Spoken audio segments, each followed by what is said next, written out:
Channel R presents Discover Spotlight, our exclusive series of interviews with the best up-and-coming artists.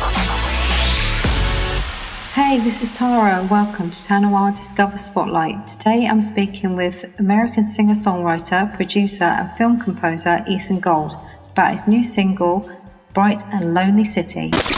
So I've got your new album. I was having a listen to it over the weekend. How did you start with the music? It's a trilogy in the sense of being kind of a song cycle on a theme.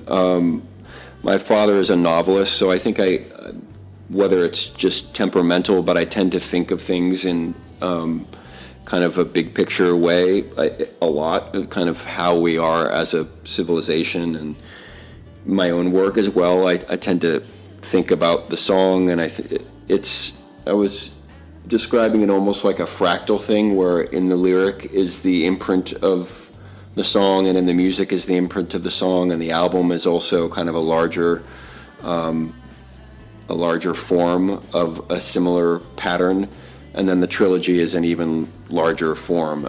And so I seem to like to think of things on multiple levels, but I really wanted to do something about kind of how we're all living as a planet, as a human species. So Earth City is my kind of what I want to say about that right now.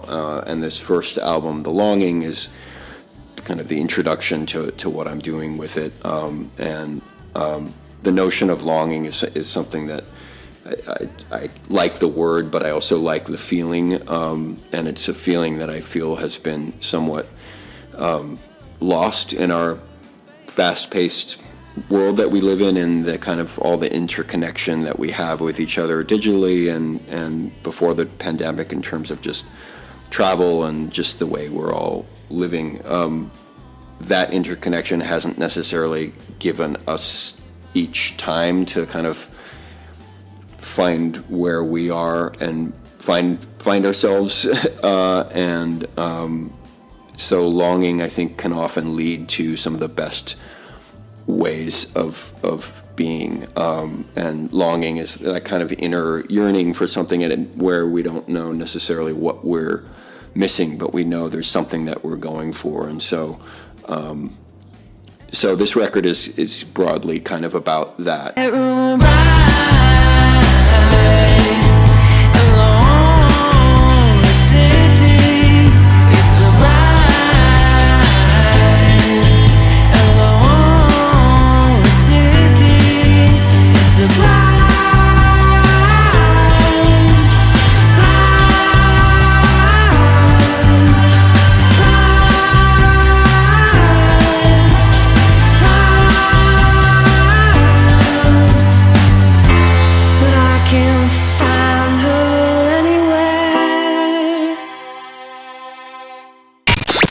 I like to write songs that work on as many levels as possible, and that's not something I deliberately add levels to the songs, but the way that I write tends to be in a kind of dream state, or literally while I'm sleeping. And so, as we all know from dream life, there's often a kind of plot line or something that we see or experience in the dream, but we know that it can actually mean, it might mean that I saw this person that I know from my life or whatever, and something happened in the dream, but it also could have a resonance at other levels of our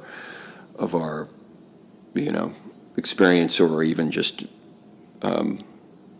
they can be abstract ideas. So my songs, I think, because a lot of them come out of dreams, tend to work on multiple levels like that, and that's something that I like, so that you can have an interpretation that may be resonant for you in your life, and it may be similar to how I wrote it, and may be something totally different, and that's totally great.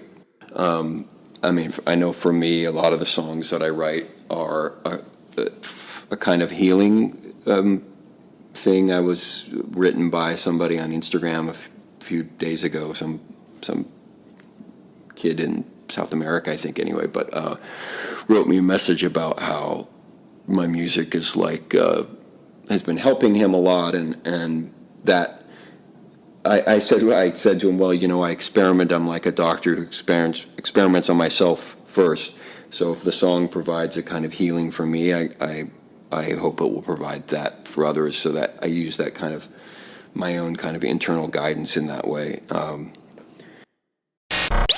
Do you find it therapeutic writing? Absolutely, yeah, no question. I mean, it quite, for me, emotionally therapeutic, but also music in general.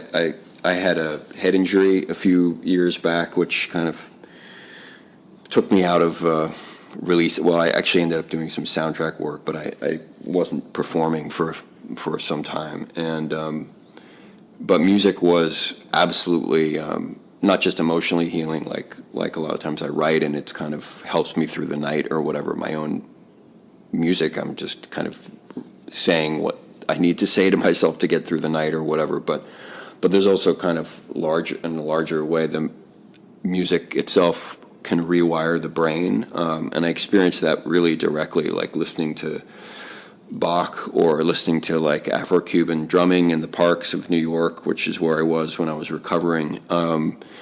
Listening to these kind of complex, interconnected types of music where there's multiple things happening at the same time, kind of interlocking in different ways, whether it's harmonically or rhythmically. I could feel, it's almost like I could literally feel the synapses in my brain turning back on as I'd listened to that stuff, and then even more so as I started playing bass again in the street and stuff, and just like doing things that were musical. It's very powerful for brain health as well, and it's something in the States that's really a tragedy that they've cut back arts funding for schools, and so they're just like, I think it's not appreciated how much creative work can do for the human, intelligence in the brain and stuff. So yeah, music's absolutely healing in all kinds of ways. Are there any artists that have influenced you over the years in the way you write and the songs that you write? Yeah, I would say that, kind of big, important people for me, even though I don't think it's a direct influence in terms of my sound, but for me, David Bowie is huge, just in terms of the kind of rich, colorful sort of freedom of how he approached, maybe living, I don't know, but certainly the ability to change. It's something that I have a pretty big range of things that I've done, both in my song work and in soundtrack stuff, and I put out like a synth record a couple years ago, and that sort of freedom, and also in a way some of the people in his constellation, like Eno, was really important to me. In a way, I feel like I'm sort of combining what I like to do at my best is some of the kind of classic songwriting approach, whether there's a score that I did where I was really, listening to like Cole Porter and things, but, what I consider, classic sort of John Lennon to Leonard Cohen and people like that, but then also to mix it with the sonic freedom of what Eno was doing in the 70s or whatever. And I don't sound like any of those things directly, but those are all kind of influences for me, wanting to mix a kind of free sonic approach where the song gets to dictate what the sound is, with a sort of classic songwriting thing underneath it. Have you got any plans for next year? Are you going out on tour? Are you doing any festivals or anything? The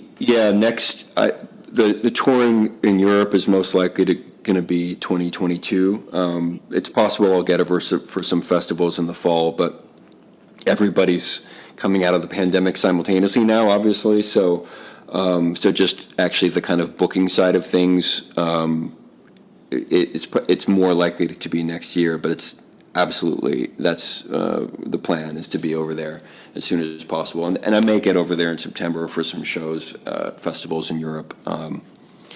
So we'll see. That's all being worked on. You've got another album. You're putting this album out now. Are you working on more material then? Yeah, so this album is the first part of a trilogy that's all about our whole way of life, which is the Earth City trilogy, and so parts 2 and 3 are definitely already in the works. yeah, so those are being not only planned, but they're already written and I've started recording. So thank you for your sensitivity and good vibe in the morning. Appreciate it. You're welcome. You take care. Have a Okay. good day. Yeah, you too. Okay. Right, bye-bye. Channel R Discover. The best up and coming artists are right here.